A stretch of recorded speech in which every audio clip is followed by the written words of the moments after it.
पहले आप ये वीडियो देख लीजिए। रफ़ा यदैन क्यों स्टार्ट किया गया? ये बुत रखते थे, दुनिया की किसी किताब से दिखा दो, ये देख लें, हवाला ले लें, तैयार हो जाएं। हवाला देने जा रहा हूं मैं, सुभान अल्लाह। ये लिखने वाले किताब हजरत इमाम सैयदना जलालुद्दीन अस्सयूती रहमतुल्लाह अलैह, आज से तकरीबन 533 साल पुराने इमाम। अब इमाम सयूती क्या कहते हैं? ये अलकंजुल मदफून मेरे सामने, फिर देख लें, अलकंजुल मदफून इमाम सयूती की किताब है, सफ़ा नंबर 91 है। कहते हैं मल हिकमतु फी रफ़इल ऐदी फी सलात, नमाज में रफ़ा यदैन करने की हिकमत क्या?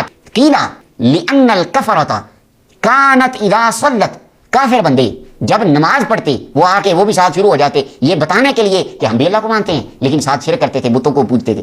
कानत या सल्लत हमलत असनामहा तहत आबातिहा, बगलों के नीचे बुत दे लिया करते थे। ये इमाम सयूती कह रहे हैं रफ़ा यदैन इस वजह से शुरू हुआ। फशुरिअ रफ़ुल यदैन, रफ़ा यदैन को शुरू किया गया तबर्रुअन मिन फ़िअलिहिम व आलिहतिहिम अल्लती कानू याबुदूनहा, उनके माबूदान बातिला की नफी करने के लिए और उनके इस काम से बरात के लिए बार बार नमाज में रफ़ा यदैन शुरू किया गया ताकि उनके बुत गिर के टूट जाएं। मैं नहीं कह रहा, इमाम जलालुद्दीन सयूती कह रहे हैं, ये सयूती का कौल है, इमाम जलालुद्दीन रहमतुल्लाह अलैह लिख रहे हैं। बिस्मिल्लाहिर्रहमानिर्रहीम। अब देखते हैं इंजीनियर मोहम्मद अली मिर्जा साहब की चैलेंज वाली वीडियो, जिस वीडियो के जवाब में इन्होंने क्लिप रिकॉर्ड की है। वीडियो को कंप्लीट एंड तक जरूर देखिए, बिना किसी ताखीर के अल्लाह का नाम लेकर शुरू करते हैं। रफ़ुल यदैन करने की वजह बगलों में बुत रखना था, और ये बच्चे को पता है। मेरा एक दोस्त कहता है बच्चे को पता है जी, जाने ना जाने, गोली ना जाने। हाँ जी, बच्चे को पता नहीं है, बच्चे को बताया गया है। हाँ जी, बच्चे को तो बहुत कुछ और बताया गया है, जो उसको बड़े होके पता चलता है कि ये यूं नहीं था, ये यूं है। ठीक है, अब मैं वो बातें नहीं करना चाहता कैमरे में, तो इसको छोड़ें। मैं आपको इसी से रिलेटेड एक वाकया बताता हूं। जब 2008-9 में दावत का काम हमने नया शुरू किया, तो हमारे ऑफिस के एक कुलीग थे, तो वो सियालकोट में रहते थे, चुइंडा गांव है, बॉर्डर के करीब ही है। तो वहाँ एक मस्जिद में हम लोग रात के वक्त रुके हैं, वहाँ पे दरसो तदरीस के लिए। मस्जिद बरेलवियों की थी, लेकिन वो हम तो चूंकि फिरके से नहीं थे, फिर लेके जाने वाले भी हमें बरेलवी थे। ठीक है, उस मस्जिद का जो सदर है वो भी पढ़ा लिखा बंदा था। उस वक्त तो जाहिर है कि मुझे कोई जानता ही नहीं था, मैं 2008 की बात कर रहा हूँ। तो और वो भी हम पब्लिक को कोई दर्श नहीं देते थे, अपने जो दोस्त यार वो ले आते थे। इशा की नमाज के भी घंटे बाद घरों से बुला के बैठ के वहां पे कोई अल्लाह रसूल की बात कर ली, अज़्ज़ा व जल्ला व सल्लल्लाहु अलैहि व आलिहि वसल्लम। तो वहां पर गुफ्तगू करते हुए रफ़ुल यदैन की बात से मुझे याद आया। तो वो मस्जिद का जो सदर था ना, जो सिर्फ सदर नहीं था, पढ़ा लिखा भी था और मस्जिद के बिल भी दिया करता था, उसको बातें माकूल लगी, उसने रफ़ा यदैन शुरू कर दिया। हो पूरे चुंडे में क़यामत टूट पड़ी जनाब। कमेटियां मस्जिद की जनाब, वो मौलवी इकट्ठे हो गए, उन्होंने बुलाओ जी उस सदर नूर, जनाब क्या हो गया, ये हो गया। मैंने उसे एक टोटका बताया था, उसने कहा जी हमें तो ये बताया गया कि ये बुत रख के आते थे इसलिए रफ़ुल यदैन होता था। मैंने कहा यार ये दुनिया की किसी किताब में ज़ईफ रवायत भी नहीं है। वो कहते जी इतना बड़ा झूठ हमसे बोला गया। मैंने कहा इससे बड़ी बात, तुम इन उलमा को कहो कि अगर ये हदीस दिखा देना तो ना सिर्फ मैं रफ़ा यदैन छोड़ूंगा, बल्कि अली भाई और उनके सारे स्टूडेंट्स भी छोड़ देंगे रफ़ुल यदैन। उस टाइम तो आई गिनती थे 5-6 सन, 2008 की गल। काश उस टाइम तो हदीस लभ गई होंदी ते मेरे को थोड़ी जान छुट गई होंदी। अच्छा, वो तो बड़ा कॉन्फिडेंट हो गया। 5-6 दिन बाद मीटिंग कॉल हुई, वो जनाब बैठा, उसने कहा भाई बात यह है कि मस्जिद संभालो ना अपनी, मौनी मस्जिद चाहिए थी। मुझे पता चला है, मैंने खुद बुखारी मुस्लिम देख लिया, नमाज का ये तरीका है। तुम कहते हो बुत रख के आते थे, खत्म हो गया, मुझे बुतों वाली हदीस दिखा दो, मैं रफ़ा यदैन छोड़ दूंगा, इंजीनियर साहब से भी छुड़वा दूंगा। मौलवी ने कहा गल ही कोई नहीं, साढ़े वड्डे मौलवी साहब बैठे ने जामिया निजामिया, जहां से मुफ्ती अकबर साहब भी पढ़े हैं, जहां वो खादिम रिजवी साहब भी टीचर थे लाहौर में, दाता दरबार के पास ही। अब्दुल क़य्यूम हज़ारवी साहब फौत हो चुके हैं, उनके साथ शेखुल हदीस होते थे सदीक हज़ारवी साहब, काफी उन्होंने अरबी किताबों के तर्जमे भी किए हैं, अहदीस की किताबों के भी, बरेलवियों के। वो उस वक्त जिंदा थे। उनका जी वो हमारे सबसे बड़े आलिम है, उनको फोन मिलाया जी, फोन मिलाया, उन्होंने कहा स्पीकर ऑन करो, सुनाओ। انہوں نے کہا جی جناب ایسا ایک بندے نے رفع دین شروع کر دیا ہے, وہ ہمیں وہ آپ اس حدیث کا حوالہ دے رہے ہیں وہ جو بت رکھ کے آتے ہیں. ہائے ہائے ہائے ہائے صدقے جاواں.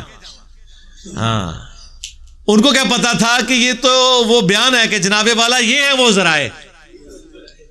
وہ جو کہہ رہا تھا اس کو کیا پتا تھا کہ ذرائع لوگ پوچھ لیں گے پھر بعد میں. تو یہ تھے وہ ذرائع دیوبند اور بریلویوں کے کہ بت رکھ کے آتے تھے اور نکلے جعلی.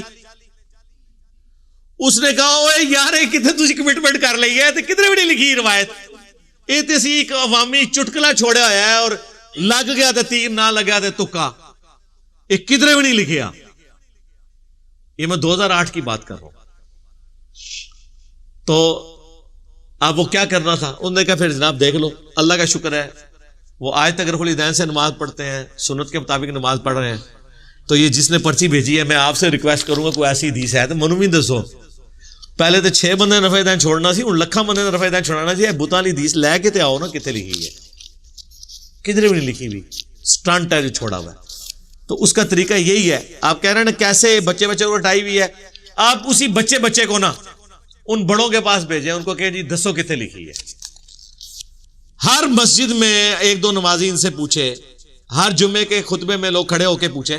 بلکہ آپ میں جو کوئی فائنینشلی سٹرونگ ہے, گاؤں کا چودھری ہے, تھوڑا اثر و رسوخ والا ہے, تو جمعے کے خطبے میں کھڑے ہو کہ حضرت صاحب وہ آپ نے واقعہ سنایا تھا, اچھا شروع اینج کرنا جے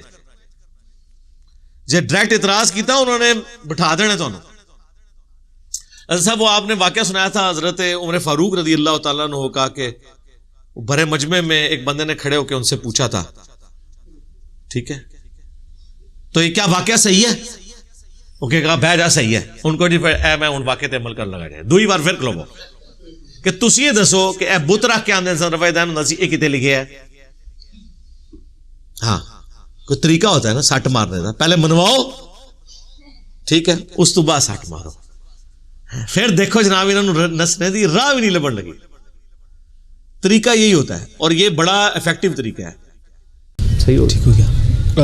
اگلا اسی سے ہے کہ ہم نے بچپن سے یہ سن رکھا ہے کہ بڑے بزرگوں سے کہ نبی علیہ الصلوۃ والسلام کے ساتھ چند منافقین تھے, اس لیے جو ہے وہ اپنے جو ہے بغلوں میں بت رکھ کے آتے تھے. تو ابتدا میں رفع الیدین کا حکم ہوا اور پھر جب اسلام کا غلبہ ہو گیا تو وہ یہ جن بزرگوں نے آپ کو پٹی پڑھائی ہے کہ وہ بغلوں میں رفع الیدین اس لیے ہوتا تھا کہ بغلوں میں بت رکھ کے آتے تھے, ان بزرگوں سے آپ نے یہ نہیں پوچھا کہ عید کی نماز میں حنفیوں نے بت رکھے ہوتے ہیں جو عید میں وہ زائد 6 تکبیریں کہہ رہے ہوتے ہیں, اور عشاء کی نماز فرض تک تو بت نہیں رکھے ہوتے, اور وطر میں وہ ایک بت رکھے ہوتے ہیں جو یوں کر لیتے ہیں.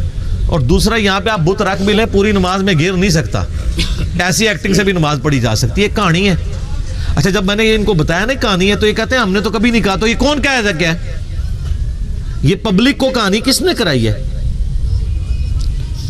کئی سال پہلے کی بات ہے, میں یہ اکیڈمی سے سیڑھیاں اتر کے باہر جا رہا ہوں تو ایک بھائی نے مجھے روک لیا کہ جی یہ مجھے بتائیں کہ یہ رفع الیدین کے اوپر ہمیں یہ حنفی کہتے ہیں یہ منسوخ ہو گیا ہے اور آپ کہتے ہیں. میں نے کہا میں کیا کہتا ہوں, کتابوں میں لکھا ہوا ہے, بخاری مسلم پڑھ لیں نماز کا طریقہ. وہاں ایک بندہ جو پوڈری تھا, وہ نشے کی حالت میں یا درمیانی حالت میں تھا, وہ بتا رہا تھا, کانفیڈنس لیول اس کا یہ کہتا ہے جی مولانا میں انہوں نے دسنا مسئلہ کیا ہے, وہ بت رکھ کے آندے سن تا رفع الیدین ہوندا سی.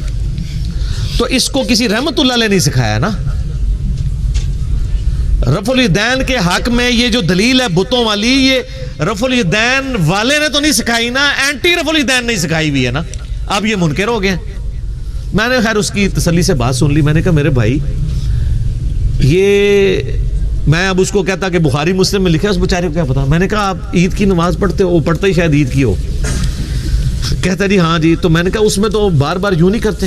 آہو جی یہ تو میں کدے سوچیا ہی نہیں. میں کہا مولوی کو پوچھ کے آنا ہے کہ اس داڑے بت رکھے ہوندے نے تسی. بالکل کہانی ہے اور یہ بالکل جھوٹ ہے. مجھے بتائیں وہ مسلمان جن میں سیدنا علی ابن ابی طالب, سیدنا حمزہ ابن عبد المطلب اور سیدنا عمر فاروق رضی اللہ عنہم اجمعین وعلیہم السلام اجمعین جیسے دبنگ صحابہ موجود ہوں, وہاں کسی منافق کی جرت ہے کہ بت رکھ کے پیچھے کھڑا ہو؟ اور منافق تو ڈرتے تھے ان لوگوں سے. صحیح مسلم میں حدیث ہے, ابن مسعود کہتے ہیں کہ نبی علیہ السلام کے مبارک زمانے میں منافق بیمار بھی ہوتا تو مسجد میں نماز پڑھتا تھا کہ اسے लोग जान न लें। और जो कामिलान मोमिन थे वो भी बीमारी में नमाज नहीं छोड़ते थे, हत्ता कि मुस्लिम के अल्फाज हैं, अगर दो बंदों के सहारे उनको टेक लगा के मस्जिद में आना पड़ता तो मस्जिद में ही आके नमाज पढ़ते थे कि उन्हें मुनाफिक ना समझा जाए। तो इस घुटन के माहौल में, शैतान के लिए जो घुटन का माहौल है और ईमान वाला माहौल, किसी की जुर्रत है कि वो बुत रख के आए, जहां पे बीमार बंदा भी मस्जिद में नमाज पढ़ रहा है कि लोग मुनाफिक ना समझ लें, तो वहां पे मुनाफिक बुत रख के नमाज पढ़ते होंगे। बड़ी कहानी कराई जे पढ़ेगे हो ना, पुरानी कहानियां, पुराने बुजुर्ग, पुराने फिरके रहमतुल्लाह अलैह इन्ना लिल्लाह मर मुर्गे सारे सर ये पुरानी गल्लां ने कोई नवी नवी गल्लां ले आओ हुण सब खत्म हो गई ने। तो मेरे भाइयों वीडियो देखिए आपने, जिसमें इंजीनियर मोहम्मद अली मिर्ज़ा साहब ने उनसे मुतालबा कर रहे हैं हदीसों की। हालांकि इस पे जो मुतालबा है वो हदीसों की है और इंजीनियर साहब ने ये साफ साफ बता रहे हैं कि किसी भी ज़ईफ़ हदीस में ये बात नहीं है। तो मेरे भाइयों ये बात जो है इनसे मुतालबा की जाती है हदीसों की और ये हमें कहानियाँ सुनाते हैं, ये हमें एक किताब में ला के दिखाते हैं, जो किताब को लिखने वाले हैं इमाम जलालुद्दीन सुयूती रहमतुल्लाह अलैह, जो पैदा हुए हैं 849 हिजरी में। तो मेरे भाइयों आपको क्या लगता है कि जो सही अहादीस है रफ़ाइल यदैन के बारे में, उसके मुकाबले में ये इमाम जलालुद्दीन सुयूती का जो कॉल है उसको मोतबर माना जाएगी या नहीं माना जाएगी? आप कमेंट करके ज़रूर बताइए। और इन लोगों का हाल ये है कि ये लोग खुद तस्लीम करते हैं कि ये जो बगलों में बुत रखने वाली बात किसी भी हदीस में किसी भी मुहद्दिसीन ने नबी सल्लल्लाहु अलैहि वसल्लम की तरफ मंसूब नहीं की है। सबसे पहले तो बात है कि किसी हदीस की किताब में ये रिवायत नबी करीम सल्लल्लाहु अलैहि वसल्लम ने नहीं फरमाया। ऐसी बात 14 सदियों में किसी मुहद्दिस ने इस बात को नबी सल्लल्लाहु अलैहि वसल्लम की तरफ मंसूब नहीं किया कि रसूलुल्लाह ने ये फरमाया। हज़रत इमाम अबू हनीफा, मालिक, शाफी, अहमद बिन हंबल रहमतुल्लाह अलैहि मजमईन, उनमें से किसी के फॉलोअर ने ये नहीं कहा कि नबी सल्लल्लाहु अलैहि वसल्लम ने बात फरमाई। तो मेरे भाई उम्मीद है कि आपको ये वीडियो पसंद आई होगी। अगर वीडियो पसंद आई है तो लाइक और शेयर ज़रूर कीजिए और हमें सपोर्ट करने के लिए सब्सक्राइब ज़रूर कीजिए। सुब्हान रब्बिका रब्बिल इज़्ज़ति अम्मा यसिफून व सलामुन अलल मुरसलीन वल्हम्दुलिल्लाहि रब्बिल आलमीन। आमीन या रब्बल आलमीन।